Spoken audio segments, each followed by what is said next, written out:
Selamu alaikum, përshëndetje të dashur shikues, të nderuar miq e dashamirës të radio televizionit Perëndimi. Mirë se erdhët në edicionin e ardhshëm, ose edicionin e sonte të emisionit Drita e së Vërtetës. Do të jemi së bashku në vazhdimin e këtyre emisioneve që do të jenë të dielat në vazhdim. Ju përshëndes unë Avni Llugishi që do të jem drejtuesi e këtij programi.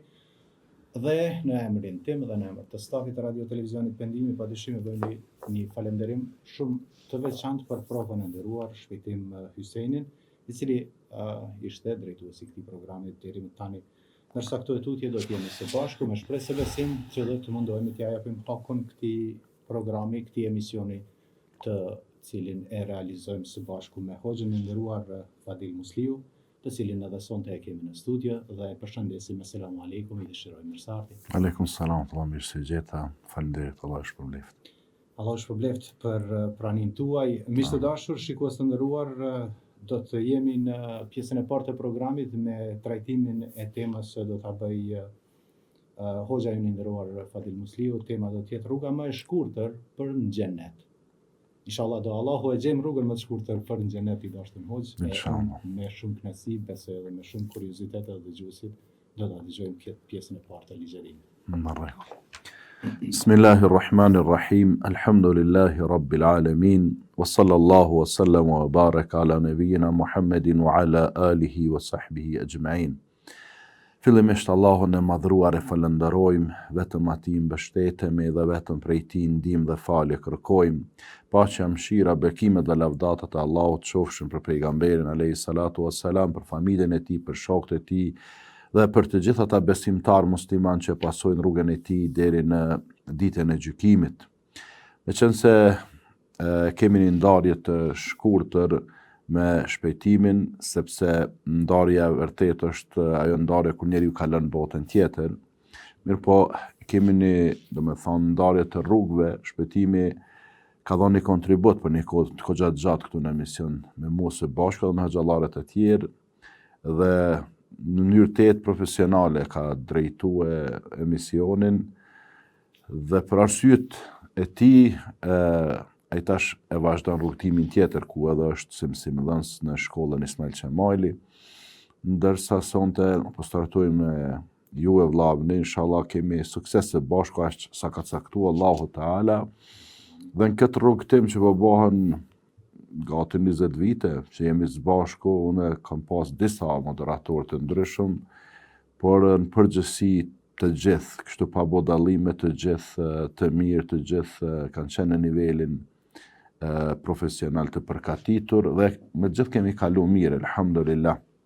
Kështu që rrugtimi im me stafin radio televizionit Perëndimi dhe me shikuesit dhe dëgjuesit e këtij mediumi të nderuar vazhdon, ndërsa prej tash e tutët jemi së bashku, aq sa ka thënë Allahu i madhruar. E kam emërtuar sonte këtë temë rruga më e shkurtër për në xhenet, duke lexuar dikon para disa ditësh e pash kështu dikun domethënë në emërtim të një punimi që ish bë për bamirësinë, për kujdesin ndaj prindërve, dhe ai hoxha kishte emërtuar kjo është rruga më e shkurtër për në xhenet. Rruga më e shkurtër për në xhenet. Që do të thotë se ka shumë rrugë të cilat shpijnë, të cilat çojnë në xhenet, po një që është më e lehta dhe më e shkurtra është bamirësia ndaj prindve. Allahu i madhruar, nga mëshira e madhe që ka për robrit e tij, për besimtarët musliman, ka krijuar 8 dyrë të xhenetit. Pra xheneti ka 8 dyrë. Gjerësia e tyre është shumë e madhe, saqë një derë gjerësinë e ka dikon mbi 1200 kilometra, sepse e ka specifikuar pejgamberi sallallahu alajhi wasallam sa është një derë e gjanë dhe e ka përmend, ka thonë një derë e xhenetit ka gjerësinë sa prej Medinës në Basra, apo në disa transmetime sa prej Medinës në Hadramaut, nëse s'ka bëj, apo Sana, e që kur matën aty del dikon mbi 1200 km gjerësi. Prej atyre 8 dyrëve, prej atyre 8 dyrëve të xhenetit, njëra emërtohet birrul walidein. Dhe me thonë aty, i kanë emrat secila, ai që e ka falë namazin me rregull, ka qenë i kujdesshëm ndaj namazit, e ka falë namazin me sinqeritet, i ka plotësuar të gjitha ato kushte që duhet plotësuar besimtari në namaz, ai hyn e thrasin ato me lajket prej babus sala, prej derës së namazit. Ndërsa ai i cili është përkujdesur për prindrit e tij, ka qenë bamirës i madh dhe prindrit kur kanë vdek kanë qenë të kënaqur me të, ai thirret prej derës birrul walidein, prej derës bamirësia e prindërve. Bamirësia e prindërve. Kështu që kjo është rrugë e shkurtër, pra, sepse ndoshta të vjen me u përkujdes për prindrit 30 vjet, 40 vjet, 50 vjet, dikuj ndoshta edhe më pak. Se i vdesin prindrit më të ri. Ka njëri shembull që ndoshta prindrit kanë pas nevojë për to që ky të përkujdeset për ta 5-6 vite. Pra me do sa shkurt është me fitu xhenetin. Se ky ka qenë i vogël kur u rrit, o bo i Zoti vetes, edhe prindrit ka pas nevojë për ta, ky ka filluar me përkujdes për ta, po nuk ju ka zgjat jeta shumë. Mos 5-6 vite prindrit kanë vdek. Ky ka fitu xhenetin me bamirësi ndaj prindrit, po flas çdo herë për ato që është besimtar musliman, që në radhë të parë i kryen ato detyrimet, obligimet që ndaj Zotit. E pastaj, njëna prej rrugëve që ja lehtëson rrugën për në xhenet është bamirësia ndaj prindve. Pse kështu? Sepse Allahu Teala është ai që cakton, e bën caktimin, kaderin, determinimin e gjanave. Pas caktimit të Allahut që ne me qenë këtë botë, edhe me qenë këta që jemi sot, Allahu ka bo shkak, ka bo sebeb 2 persona që ne të jemi në mesin e të gjallëve. Dhe ata janë nanat edhe baballarët tonë, ata janë prindrit tonë.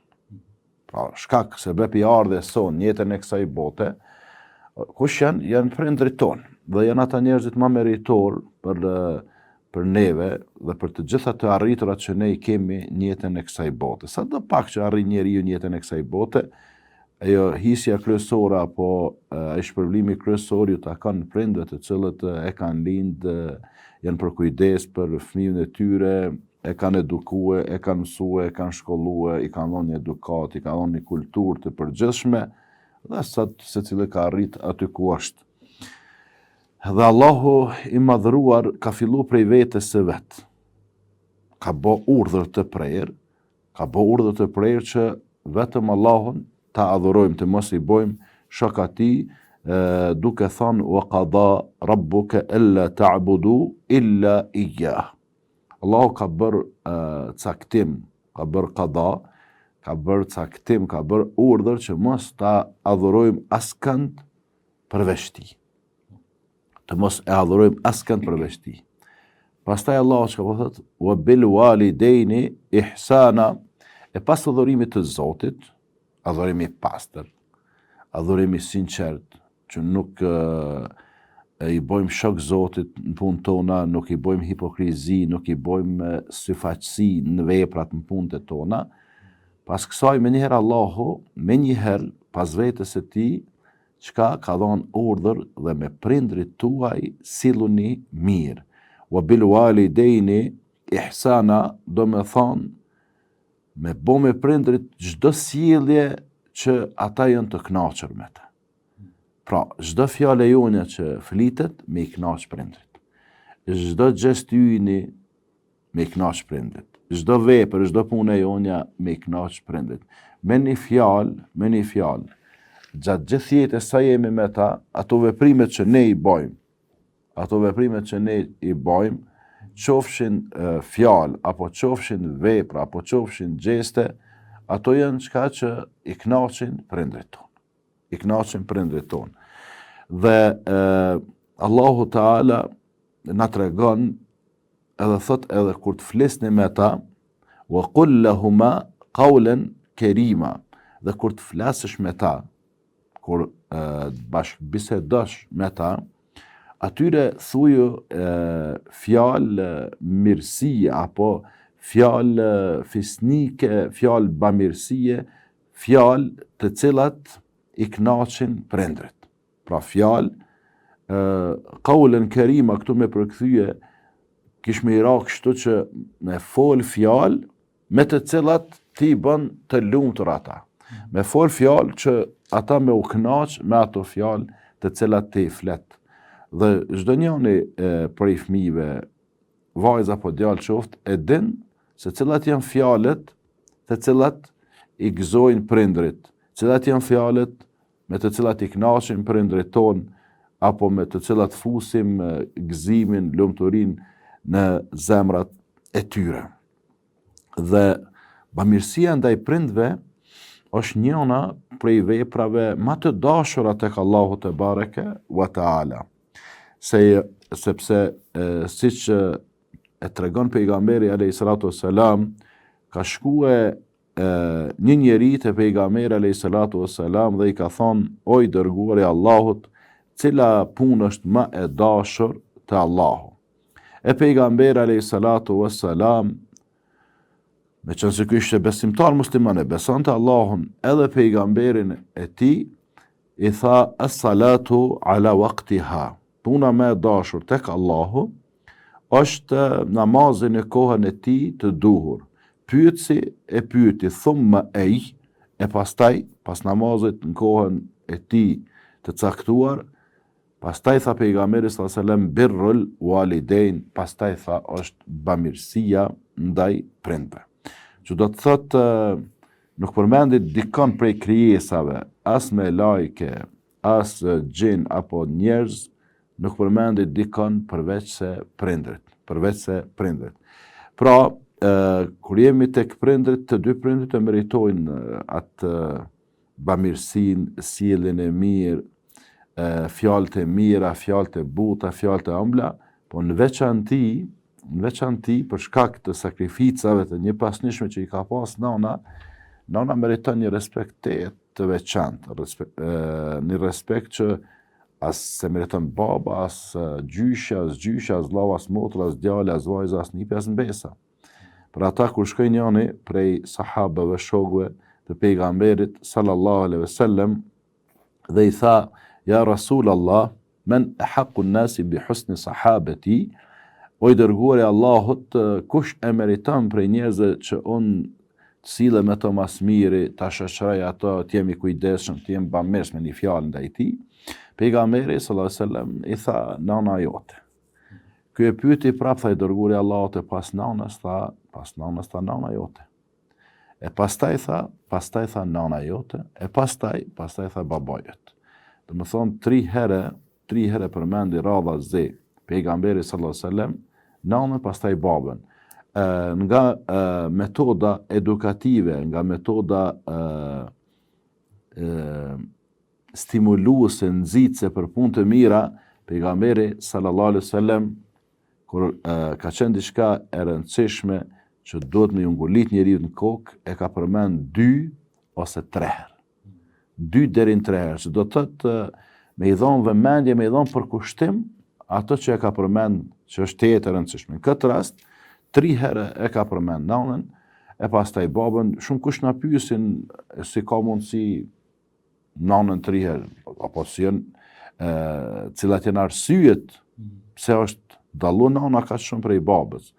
Ka prej dietarëve që kanë thonë arsyet janë të shumta, njëra prej tyre sepse nana e ka bërë 3 sakrifica që të ngjashme me to nuk i ka bë baba, as nuk i ka bë askush, as nuk i bën ndokush ndonjëherë.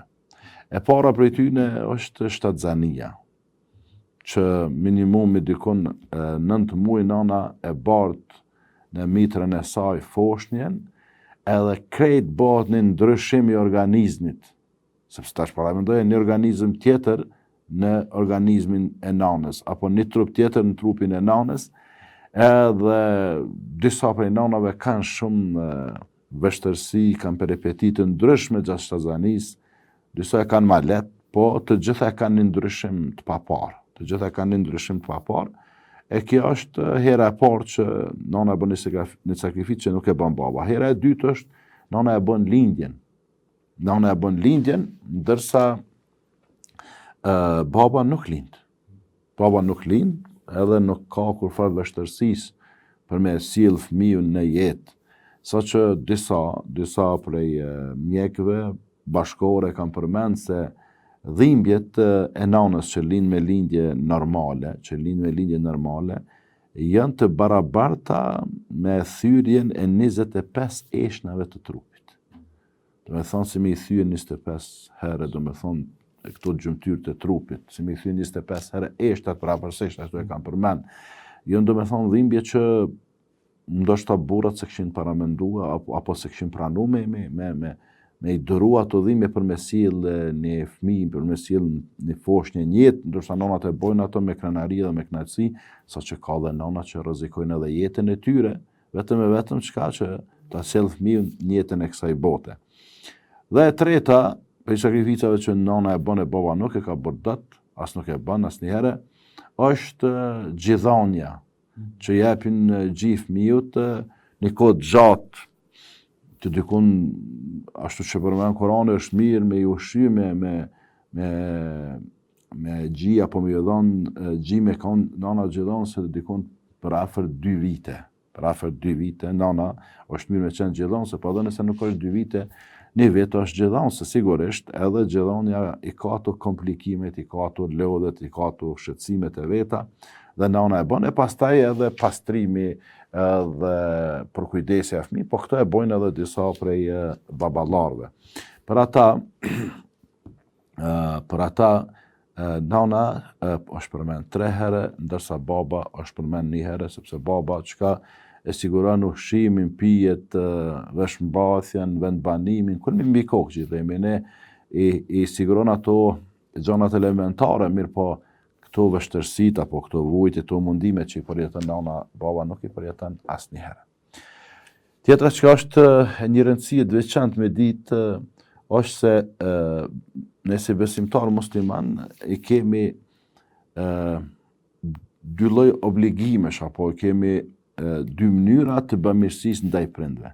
E para, duke qenë prindrit të gjallë. Pra, e kemi për obligim, çka me i kënaq ata, me i bot lumtur. E përmenda në hyrje me gjithë çka që ata e ndjejnë veten rahat, që e ndjejnë mirë. Edhe do të më bindë gjithsesi me përjashtim, runa zot, me të thonë me bo një punë të ndaluar, sepse ka prind që nuk janë fetar, nuk janë besimtar sa duhet edhe si duhet, ka që nuk i din dispozitat e fesë, rregullat, edhe ai mundet me kërku pejti një shërbim që është i ndaluar. E në rast se ata të shtyjnë me bon ndonjë gjëna, në këtë rast nuk do të më bind. Edhe pse janë prindrit, sepse është një rregull fetar, nuk ka bindje ndaj krijesave duke i bërë mëkat, duke i bërë gjëna krijuesit. Nuk ka bindje ndaj krijesave duke i bërë mëkat, duke i bërë gjëna krijuesit. Në këtë rast, kujt do të më dhënë përparësi? A qefit dëshirës Zotit apo të prindve? Dëshirës Zotit, krijuesit. Sepse ajo është më meritori. Në raste të tjera dhe nëse prindit Zotin arrujt, është sprove madhe, po nuk janë besimtar, nuk e besojnë Zotin, as pejgamberin, as fen. Prapa do të mos sjellin po. E kanë një fe tjetër, prap do të mos sjellin. Gjithçka. Me përjashtim runa Zot tash me thon prindi, bën edhe ti fen, siguronë, prano fen time. Për shembull, një fe tjetër, me u bë pa feja në atë rast jo. Atë mos ju bën prindve. Amo bamirësin mos e ndal, sjelljen e mirë mos e ndal, kujdesin mos e ndal. Pra, me një fjalë, nëse besimtar musliman do të më qenë se dietarët islami kanë përmend 5 kategori apo 5 grupe të 5 lloje të fëmijëve.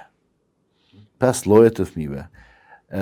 Lloji i parë apo grupi i parë i fëmijëve të përzgjedhur, që ata vërtet e fitojnë shumë shpejt xhenetin.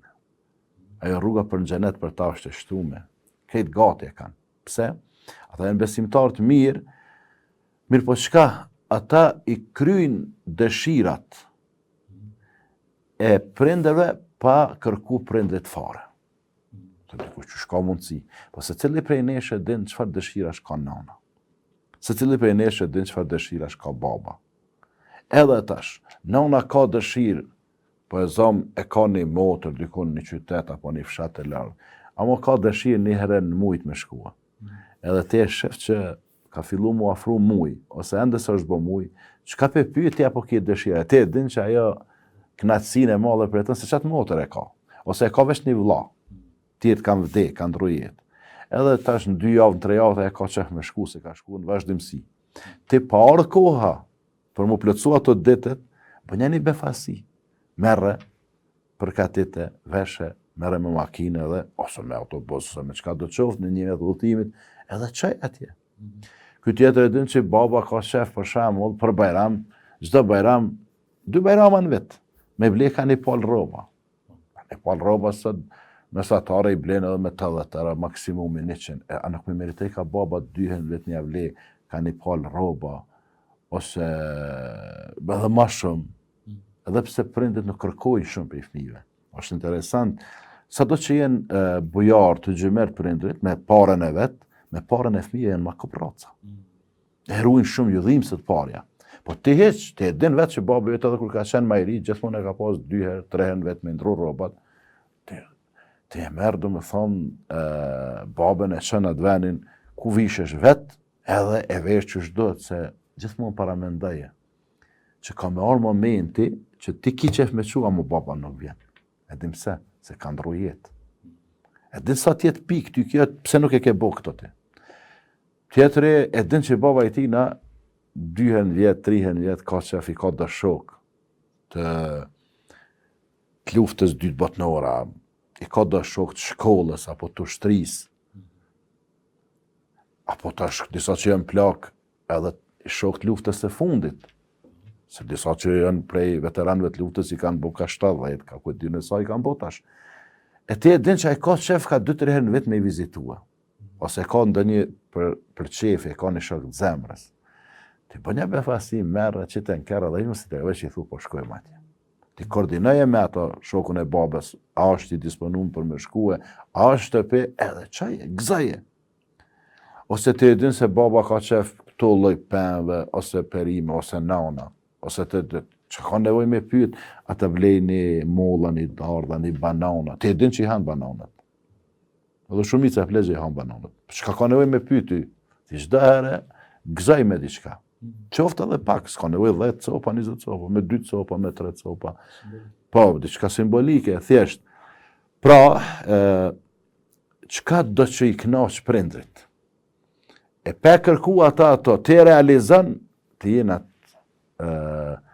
në atë grupin, apo jenë atë cilësin e të përzedhërve që ata i dënë Allah shumë. Këta janë diçka më të veçantë, këta janë mas pakti prej fëmijëve, vajza dhe djemve, kjo kategoria, po ky grup i fëmijëve janë të pakt. E pastaj grupi i dytë, e nëse nuk jemi në të parën, të paktën në dytën të jemi, e grupi i dytë janë ata të cilët i realizojnë të gjitha kërkesat e prindve kur ata kërkojnë diçka. Si të kërkon baba, këtë thëtë sigurna. Si të kërkon nana, thëtë sigurna. Kur nuk refuzojnë.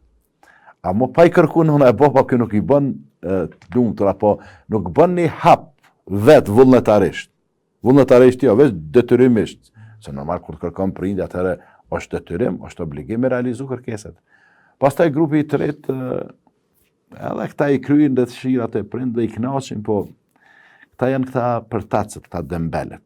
Këta kur kërkon prindi diçka, po, thotë, tu afsha, dhe qysh me një farë afsha, me një farë refuzimit brendshëm, po jashtë e realizan ato.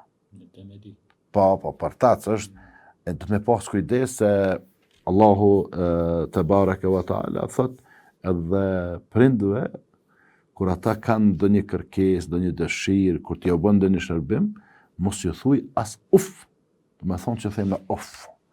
As këta mos mi ja thonë prindve. As këta mos mi ja thonë prindve. Këto janë disa detyrime kur prindet i kemi të gjallë. Normal, ata Nëse ti je me ta, do të më siguru ushqimin, më siguru pijet, më siguru kulmin mbi kokë, veshmbathja, në këto me radhë. Po, janë një lloj detyrimeve tjera, apo është një lloj bamirësie tjetër kur prindrit ndrojnë jetë. Kur prindrit ndrojnë jetë, ata më nuk janë në mesin e të gjallëve. Çfarë duhet bërë? Çfarë duhet bërë? Dhe çfarë llogaritet bamirësi ndaj prindve pasi prindrit tonë të vdesin, të kalojnë botën tjetër? E para është duaja, lutja. Nuk ka punë më të dashur, nuk ka punë më të mirë për prindit e vdekur se sa me bo dua, me bo lutje. Për ata dhe vetë pejgamberi alayhi salatu wassalam ka thonë kur të vdes besimtari musliman, i shkputen lidhjet e tij me këtë botë përveç se në 3 raste. Pra, vdes besimtari musliman, po në 3 raste prapë i mban lidhjet me këtë botë. E para, nëse i vdekuri kalon sadakatun xharie, lëmosh, sadakar rrjedhës, e ka investu dikun, dhe pas vdekjes së tij njerëzit përfitojnë prej atij investimit që ka bërë, edhe ja shohin hajrin njerëzit, këtij shkojnë shpërblimet duke qenë në varr. E dyta, nëse i vdekuri kalon dituri të dobishme. Nëse i vdekuri kalon dituri të dobishme dhe pas vdekjes së tij njerëzit punojnë me dijen e tij, i shkojnë shpërblimet duke qenë në botën tjetër. Dhe lidhja e tretë me këtë botë është kur i vdekuri kalon fëmijë të mirë, kalon fëmijë të hajrit që luten për të. Ashtu siç ka thënë pejgamberi sallallahu alaihi wasallam, au waladin salihin yad'u lahu. Kalon evlad, pra kalon fëmijë të mirë, fëmijë të devotshëm që luten për kan, për prindin e tyre të vdekur.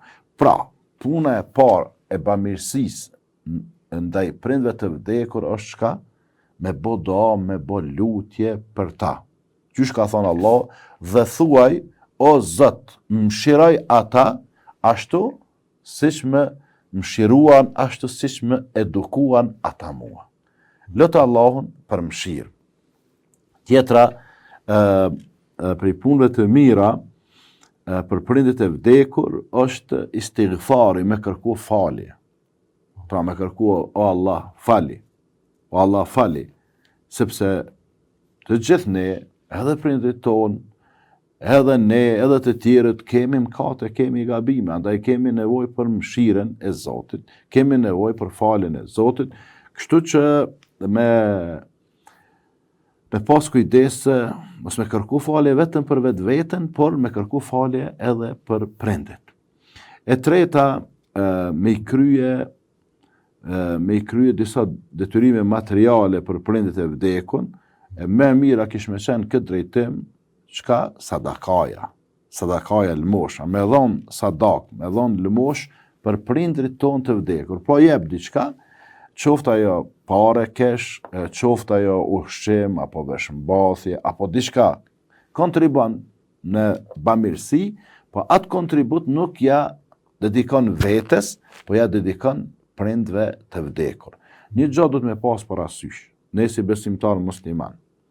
Dhe kjo duhet me qenë të gjithë fëmijët, me qenë do me thonë ngulitur në kokë, që momentin që vdes prindi, puna e parë që duhet me bë është me i krye obligimet ndaj njerëzve, borxhet që i kanë ndaj njerëzve. Tek ne shpesh herë e din fëmia që baba ka pas borxhe, e lan me ja me muj derisa të vjen vazhdimi i kërkuar. Unë i këshilloj të gjithë besimtarët që kur t'i vdes baba apo nana, mos ta varrosin pa i kryer borxhet ndaj njerëzve. Se Zoti krejt gjunat ja fal. Krejt gabimet ja fal përveç borxhet ndaj njerëzve. Nëse ju ka njerëzve borxh, Zoti nuk e fal, pse nuk ka borxh ndaj Zotit. Se Zoti mundet me fal për ato gabimet gjunat që i ka bë. Mirë po, borxhi jam. One do më thonë jam, çka? Pronari i atij borxhit. Edhe une me dash të fali. Kështu që me pas kujdes sidomos tek baballarët, se nënat zakonisht nuk marrin parë borxh, nuk hyn borxh, ama baballarët po, para se gjithashtu me i kry borxhet. Në rrethana të tjera, kur e dim që s'ka borxh, atëherë fillohet me çka? Me dua, atëherë kërkim falë istighfar, atëherë çka? Me sadaka, edhe pastaj nëse prindit e vdekur nuk i kanë kryer disa obligime ndaj Zotit, siç është haxhi apo umreja, atëherë ti si djali i mirë që ke trashëguar ato që ka lënë prindrit, punën e parë që e bën kryemjen e haxhit edhe të umres për prindit e vdekur. Nuk është patjetër prindit ju me të lënë 10.000 euro, 20.000 euro. Ata kalon prindi shtëpin, po. Ata kalon makinën, po. Ata kalon tokën, po. Ata kalon lokalin, po. Ata kalon banesën, po. Ata kalon ato, po. Kalon shumë gjana, se dikush po s'kalon ai parë kesh, po nuk është patjetër kesh me qenë ato. Kalon ai shumë që ti nëse i konverton në para, ato dalin ndoshta shumë haxha ato, jo një haxha 2, po ndoshta 5 apo 10, Zoti di sa dalin. Andaj kushdo që dëshiron me i gëzu prindit e tij të vdekur, le të kryejnë haxhin edhe umren, me një rrugë i bën të dyjat. Kush kanë për shembull në kohën e haxhit, mos pare e bën umren, pastaj e bën haxhin për prindit, dhe kjo është një prej dhuratave më të mira.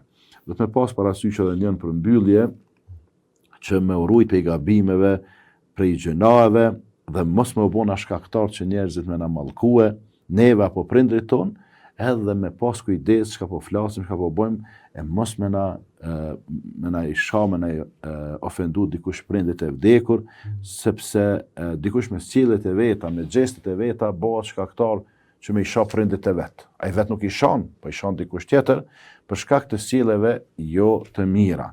Dhe duhet me pas parasysh që çdo të mirë që e bën ti si djalë apo vajzë, një pjesë e shpërblimeve, sevapeve, ju shkojnë prindve. Çdo të mirë që e bën, një pjesë e sevapeve, shpërblimeve, ju shkojnë edhe prindërve, sepse ata janë njerëz që, siç e tham më herët, më meritor për atë që jemi ne këtu në jetën e kësaj bote. Në përmbyllje, lësë Allahun e madhruar që këtë rrugtim të shkurtër bamirësinë ndaj prindve ta kemi në nivelin më të lartë. Të realizojmë kërkesat, dëshirat pa kërkuar ata fare. Vetëm duke ditë se ata po dëshirojnë diçka, ne atë bëjmë ato më të mirën, sepse jemi në atë fazën e mbjelljes. Çfarë do të thotë kjo? Do të thotë që të rrugën e shkurt për xhenet që po e synon ti, jetu e përgatitur edhe për veten tënde, se nëse ti e ndjek këtë rrugë të shkurtër për xhenet, bamirësinë ndaj prindve, këtë rrugë kanë me ndjek kush? Edhe fëmijët e tu, vajzat edhe djemt. Bile, ajo shkon edhe të ushtuhet, nëse ti je shumë bamirës, hala do të shtohet bamirësia e fëmijëve ndaj teje. Po ti nëse i ke zhbërës, ende do të shtohet keqbërja apo mos respekti i fëmijëve ndaj teje. Kështu që ka të sillsh në të dyon, po të bjen mirë ty, ti po përfiton, edhe në raport me botën tjetër, edhe në raport me këtë botë të shkurtër kalimtare që jemi. Në përmbyllje, lësë Allahun e madhruar që prindrit tonë, ata që kanë vdek, Allahu të imshiran, ata që janë të paullzum, Allahu të udhëzon në rrugë të drejtë, ata që janë të smur, Allahu të shëron edhe të gjithë në xhenet të na bashkon. Amin. Allah shpëleft për këtë pjesë të parë i dashur